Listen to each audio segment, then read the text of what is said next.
3 साल में तो मैं मार्वल स्टूडियोज तक पहुंच गया था और वहां पे मैंने एंटमैन पे काम किया था। 3 साल में मैं 7 फिगर्स तक कमाने लग गया था और मैंने किसी भी महंगे इंस्टीट्यूट से कोई स्टडी नहीं की। मैंने ट्रांसफॉर्मर्स पे भी काम किया, पठान पे भी काम किया और अब hello, welcome back to real FX. तो आज मैं आपके साथ शेयर करूंगा my secrets to how to sell yourself as a VFX artist. अपने आर्ट को कैसे बेचना है। और मैं ये जानता हूं कि एआई के इस ज़माने में वीएफएक्स इंडस्ट्री में कैसे शुरुआत करनी है, क्योंकि मैं खुद एक वीएफएक्स आर्टिस्ट हूँ और पिछले 10 साल से मैंने बहुत सारी बिग बजट हॉलीवुड मूवीज़ पे काम किया है। आपको लगता होगा कि एआई के इस न्यू एज में और एडवांसमेंट के इस नए ज़माने में वीएफएक्स आर्टिस्ट बनना बहुत ही मुश्किल है। और इंस्टाग्राम पे मुझे बहुत सारे डीएम्स भी आते हैं कि कैसे शुरुआत करें, मैंने सब सीख लिया है लेकिन मुझे समझ नहीं आ रहा है मैं कहाँ से शुरू करूँ, कैसे पैसा कमाऊँ, बहुत मुश्किल लग रहा है। लेकिन अब कुछ भी मुश्किल नहीं होगा, क्योंकि इस वीडियो में आपके सारी प्रॉब्लम का सोल्यूशन है। तो इस वीडियो में मैं आपको वो सब कुछ बताऊंगा जो मैंने पिछले 10 साल में सीखा है।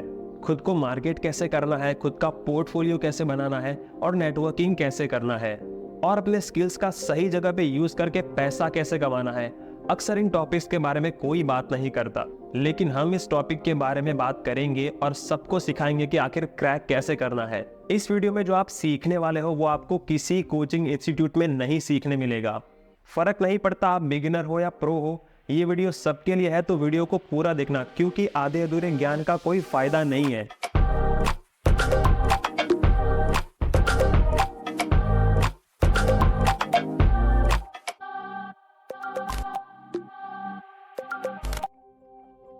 Okay, so first is crafting your showreel.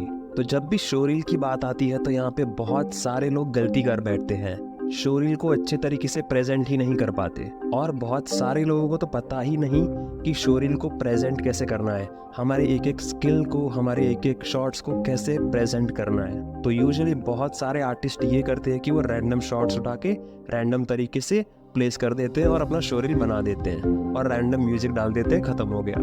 लेकिन ऐसे नहीं होता। आपको अपने शोरील को इस तरीके से प्रेजेंट करना होगा कि उसमें आपकी सारी बेस्ट स्किल्स अच्छे से प्रेजेंट हो पाए, क्योंकि शोरील ही आपका फर्स्ट इंप्रेशन होगा। तो सबसे पहले आपको शुरू के 15 से 30 सेकंड में आपको अपना बेस्ट वर्क रखना है। जो भी आपको लगता है कि ये मेरा बेस्ट वर्क है, ये मेरा बेस्ट शॉट है, तो उसको सबसे पहले रखो, ताकि शुरू के 10 सेकंड में ही व्यूअर इंप्रेस हो जाए। फिर आगे के शोरील में इसी तरीके से शॉट को ऐड करते जाओ, बिफोर आफ्टर से लेके demonstrating the problem solving abilities and artistic vision. Showreel के लिए एक और इम्पॉर्टेंट टिप है, जरूरी नहीं कि आप अपने बेस्ट वर्क ही ऐड करो शोरील में। फॉर एग्जाम्पल, आपके पास कोई ऐसा शॉट है जो विजुअली तो दिखने में बहुत अच्छा है, लेकिन उसमें कुछ क्रिएटिव प्रॉब्लम्स है और कुछ टेक्निकल प्रॉब्लम्स भी है जो इजीली फिक्स हो सकती है, उसमें टाइम नहीं लगता। तो ऐसे शॉट को आप शोरील में ऐड कर सकते हो। इससे आपकी जर्नी बहुत ही अच्छी तरीके से एक्सप्लेन हो पाएगी, आपने कौन कौन से शॉट्स किए हैं, किस किस तरीके के शॉट किए हैं। फिर अगर इंटरव्यूअर आपसे पूछता भी है कि इस शॉट में क्या प्रॉब्लम है मुझे बताओ, तो आप बता सकते हो कि इसमें ये इश्यूज है और इसको मैं इस तरीके से फिक्स कर सकता हूँ, तो आपका इंप्रेशन और बढ़ जाएगा। और दूसरा पॉइंट ये है कि आप अपने शोरील को म्यूजिक के साथ सिंक करने की कोशिश करो। अगर आपका शोरील म्यूजिक के साथ बहुत अच्छे से सिंक है तो बहुत एंटरटेनिंग हो सकता है, बहुत ही अपीलिंग हो सकता है, व्यूअर्स को देखने में मजा आएगा। और हाँ, शोरील को ज्यादा लंबा मत रखना, जितना लंबा रखोगे उतना बोरिंग हो सकता है, और इतना लंबा शोरील किसी के पास देखने का टाइम नहीं होता है। तो ज्यादा से ज्यादा 1 मिनट का रख सकते हो, 1 मिनट से ज्यादा नहीं कर सकते आप, क्योंकि इंटरव्यूअर के पास इतना टाइम नहीं होता कि वो पूरा शोरील देखे बैठ के। तो शोरील को शॉर्ट रखो, अच्छा रखो और इम्प्रेसिव रखो। अगला टिप है पर्सनलाइज योर नीश। कई बार ऐसा होता है कि स्टूडेंट्स जब अपना कोर्स कंप्लीट कर लेते हैं और सीख के आते हैं तो वो कंफ्यूज होते हैं कि हम क्या चूज करें, कैसे इसमें शुरुआत करें वीएफएक्स में। और अगर किसी को पता भी होता है कि ये हमको करना है, तो वो फिर भी कंफ्यूज रहते हैं कि हमको स्टार्ट कहाँ से करना है, आखिर कौन सा रोल चूज करना है। लाइटिंग, कंपोजिटिंग, मॉडलिंग, एनिमेशन और भी ऐसे बहुत सारे रोल्स हैं, तो लोग कंफ्यूज हो सकते हैं। तो आखिर चूज कैसे करें? बहुत ही सिंपल है। अगर आपको शुरू से फोटोग्राफी में इंटरेस्ट है तो मोस्ट प्रोबेबली आपको कंपोजिटिंग में जाना अच्छा लगेगा, आपको कंपोजिटिंग करना अच्छा लगेगा। तो मेरे साथ भी कुछ सेम सिचुएशन थी। जब मैं VFX सीख रहा था तो मुझे पता नहीं था क्या करना है, लेकिन मुझे फोटोग्राफी करना बहुत अच्छा लगता था। तो धीरे धीरे समझ में आया कि हाँ, मुझे कंपोस्टिंग में इंटरेस्ट है, तो वो मुझे करना चाहिए। तो इसी तरीके से लोगों को धीरे धीरे सीखते सीखते समझ में आ जाता है कि हमको क्या करना है, कौन सा डिपार्टमेंट चूज करना है, कौन सा रोल चूज करना है। और किसी भी एक स्पेसिफिक स्किल्स में अपने आप को एक्सपर्ट बनाना आपको एक स्पेशल बनाएगा। अगर आप स्पेशलिस्ट बनोगे तो आप दूसरे जनरलिस्ट आर्टिस्ट से अलग स्टैंड आउट करोगे, और आपकी स्पेशलिटी क्लाइंट को अट्रैक्ट भी करेगी और आपकी वैल्यू भी बढ़ेगी। तो स्पेशलिस्ट बनो, जनरलिस्ट नहीं। सो नेक्स्ट है पाइथन कोडिंग। तो अब आप बोलोगे कि पाइथन का क्या रोल है VFX में, आखिर क्यों इंपॉर्टेंट है पाइथन का नॉलेज होना VFX आर्टिस्ट के लिए? क्योंकि हम जो भी सॉफ्टवेयर यूज करते हैं अपना आर्ट बनाने के लिए, वो पूरे पाइथन बेस्ड होते हैं। और दूसरा बड़ा रीजन है कि 95% ऑफ द VFX आर्टिस्ट को पाइथन का नॉलेज नहीं होता है। ऐसे कुछ लोग ही होते हैं जो पाइथन का नॉलेज रखते हैं, एट द सेम टाइम वो अच्छे आर्टिस्ट भी होते हैं। तो ऐसे टाइम में तुमको पाइथन का नॉलेज होना आपके लिए बहुत प्लस पॉइंट हो सकता है, आपके लिए बहुत ही यूनिक सेलिंग पॉइंट हो सकता है। और इतना ही नहीं, अगर आप पाइथन अच्छे से जानते हैं तो आपके रेंडर्स को भी पाइथन के हेल्प से आप ऑप्टिमाइज कर सकते हो। रेंडर्स की सारी डिफिकल्टीज, जो भी प्रॉब्लम्स होते हैं, वो आप इजीली सॉल्व कर सकते हो। क्योंकि कोई भी सॉफ्टवेयर के पीछे जो भी उसका कैलकुलेशन होता है वो पूरा कोडिंग बेस्ड होता है, वो पूरा मैथ्स है। अगर तो उस मैथ्स को समझ गए, इसका मतलब आप पूरे सॉफ्टवेयर को समझ गए, और उसकी हेल्प से आप पूरे सॉफ्टवेयर को कस्टमाइज कर सकते हो अपने हिसाब से।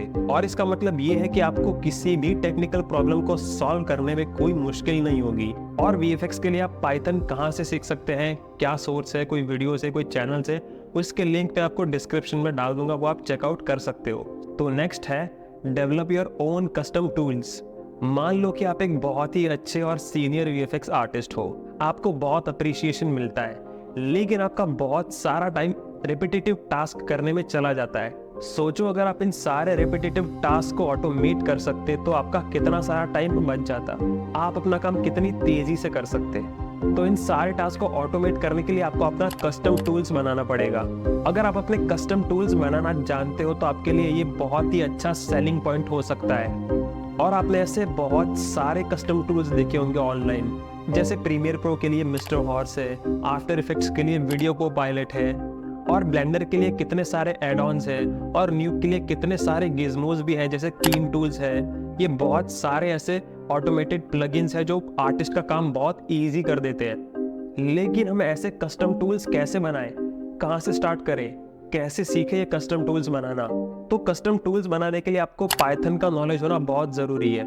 एटलीस्ट पाइथन का बेसिक नॉलेज होना चाहिए, क्योंकि कस्टम टूल्स बनाने में पूरी तरीके से कोडिंग इन्वॉल्व होती है। और अगर आप अच्छे से पाइथन जानते हो तो आपके लिए बहुत अच्छा पॉइंट हो सकता है, बहुत अच्छा प्लस पॉइंट हो सकता है। नेक्स्ट है collaboration and networking. So collaboration is की इन VFX। और कोलैबोरेशन और नेटवर्किंग से मेरा ये मतलब नहीं है कि आप एक बहुत लंबी कॉन्टैक्ट लिस्ट बना दो और अपने पास रखो। दूसरे आर्टिस्ट के साथ कोलैबोरेट करके काम करना, एक प्रोजेक्ट पे मिलके काम करना, मीटअप्स अटेंड करना, समिट्स में जाना, और एक्टिवली VFX कम्युनिटी में कुछ ना कुछ कंट्रीब्यूट करना।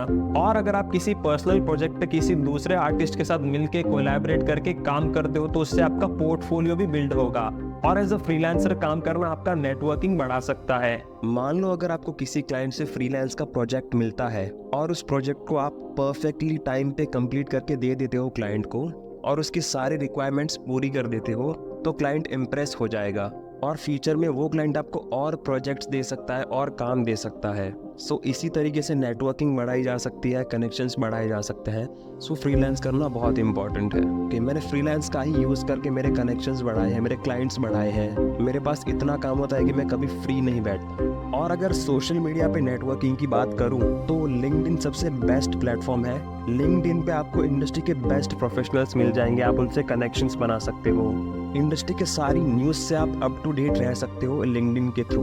और लिंक्डइन पे आप अपना काम भी पोस्ट कर सकते हो, अपने अचीवमेंट पोस्ट कर सकते हो, तो इससे भी आपका नेटवर्किंग बढ़ता है, लोग आपको जानने लगते हैं। तो अब आ जाते हैं हाउ टू अपग्रेड योरसेल्फ। तो VFX एक ऐसा फील्ड है जहाँ पे हर 2 साल में नई टेक्नोलॉजी आती है, नए टूल्स आते हैं। और VFX ही नहीं, बहुत सारी ऐसी इंडस्ट्रीज हैं जहाँ पे अपग्रेडेशन आता ही रहता है। सो इंडस्ट्री के साथ, टेक्नोलॉजी के साथ खुद को अपडेट करना बहुत ज़रूरी हो जाता है। और मुझे कुछ ऐसे DMs भी आते हैं जो बोलते हैं कि हमारी जॉब तो लग गई है, हम कमा भी रहे हैं, लेकिन अच्छा नहीं कमा पा रहे हैं, मतलब जितना एक्सपेक्ट किया था उतना नहीं कमा पा रहे, हमारा ग्रोथ नहीं हो रहा, बेसिकली एक जगह पे स्टक हो गए हैं। उसका सबसे बड़ा रीजन यही होता है कि खुद को वो अपडेट नहीं करते। और एआई के इस जमाने में खुद को अपग्रेड करना बहुत जरूरी हो चुका है। जरूरी क्या, मैंडेटरी हो चुका है। अब तो इंटरनेट पे ऐसे बहुत सारे एआई टूल्स आ चुके हैं जो वीएफएक्स का बहुत सारा काम इजी कर देते हैं। और हर रोज मुझे कितने वीएफएक्स आर्टिस्ट के डीएम आते हैं कि हमारा क्या होगा, हम क्या करें, हमारी जॉब रिप्लेस होगी या नहीं, अगर होगी तो कब होगी, अगर रिप्लेस होती भी है तो हमको क्या करना चाहिए। मैं उन सबको एक ही जवाब देता हूँ कि अपने आप को अपग्रेड करते रहो, एआई टूल्स का यूज करो अपने काम में। एआई टूल्स को थ्रेट मत समझो, एआई टूल्स को अपॉर्चुनिटी समझो और उसको यूज करो। क्योंकि एआई आपकी जॉब रिप्लेस नहीं करने वाला है, लेकिन वो इंसान आपको जरूर रिप्लेस कर देगा जो एआई सीख के आपसे बेटर काम कर सकता है। तो आप वो इंसान बन जाओ तो आपकी वो प्रॉब्लम सॉल्व हो जाएगी। अगर आप एआई टूल्स को सीख जाओगे कि अपना काम इजी कैसे करना है तो आपको कोई रिप्लेस नहीं कर पाएगा। सो नेक्स्ट है पर्सनलाइज योर आउटरीच। ओके, जब क्लाइंट्स या स्टूडियोज को रीच आउट करने की बात आती है, उनको पिच करने की बात आती है, तो यहाँ बहुत सारे लोग गलती कर बैठते हैं और बहुत सारे लोगों को पता ही नहीं होता कि क्लाइंट के साथ डील कैसे करना है, उनको कोटेशन कैसे देना है, उनको बिड कैसे देना है। और इसी वजह से बहुत सारे स्टूडियोज भी फेल हो जाते हैं और इसी वजह से बहुत सारे बिजनेसेस भी फेल हो जाते हैं। गूगल पे सर्च करके टेम्पलेट उठा के उसको कस्टमाइज करके ईमेल भेज देते थे, और आज लोग क्या करते हैं, चैट जीपीटी से ईमेल लिखवा के बहुत लंबा चौड़ा ईमेल लिखवा लेते हैं और वो भेज देते हैं। लेकिन क्या इतना लंबा चौड़ा ईमेल पढ़ने का किसी के पास टाइम होता है? ऑब्वियसली किसी के पास टाइम नहीं आपका लंबा चौड़ा ईमेल पढ़ने के लिए। इसलिए ईमेल हमेशा शॉर्ट रखो, ऑन टू द पॉइंट रखो, जो आपको चाहिए वो लिखो, एक्स्ट्रा चीजें लिखने की जरूरत नहीं है। और जब आप किसी क्लाइंट को पिच करते हो तो उसके बारे में पहले रिसर्च कर लो कि उस क्लाइंट को किस तरह का काम पसंद है, उनके पुराने प्रोजेक्ट्स देख लो, उन्होंने किस तरह के काम किए हैं और वो किस तरह का आउटपुट पसंद करते हैं, उनका विजन क्या है, वो उनके बारे में पूरी रिसर्च करके उनको पिच करो। इससे क्लाइंट को ये लगेगा कि आप जेन्युइनली इंटरेस्टेड हो उनके साथ काम करने में, आपका फर्स्ट इंप्रेशन ही अच्छा जाएगा। तो नेक्स्ट है वॉलंटियर फॉर इंडस्ट्री इवेंट्स। अब देखो, इंडस्ट्री में बहुत सारे वीएफएक्स आर्टिस्ट हैं, उन सब वीएफएक्स आर्टिस्ट की कोई इंडिविजुअल पहचान तो नहीं है, लेकिन अगर आपको अपनी इंडिविजुअल पहचान बनानी है, खुद को एक ब्रांड बनाना है, तो आपको इंडस्ट्री के सारे इवेंट्स में पार्टिसिपेट करना होगा। इससे आपको ये पता चलेगा कि आप इंडस्ट्री में कितने एक्टिव हो, आप कितना कंट्रीब्यूट कर रहे हो। और ऐसे पब्लिक इवेंट्स में जाने से बहुत सारे फायदे हैं।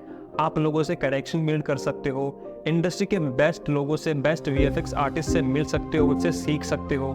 So it's all about building your connections and network. So active रहना बहुत जरूरी है, एक्टिव रहिए और पार्टिसिपेट करते रहिए। सो नेक्स्ट है showcase your professional growth. As a VFX artist आपको अपना प्रोफेशनल ग्रोथ दिखाना बहुत जरूरी है, लेकिन करना कैसे है? रुको बताता हूँ मैं। तो आपके प्रोफेशनल ग्रोथ में आपको ये दिखाना होता है कि आपने कहाँ से शुरू किया और आज आप कितने कॉम्प्लेक्स वीएफएक्स शॉट कर रहे हो।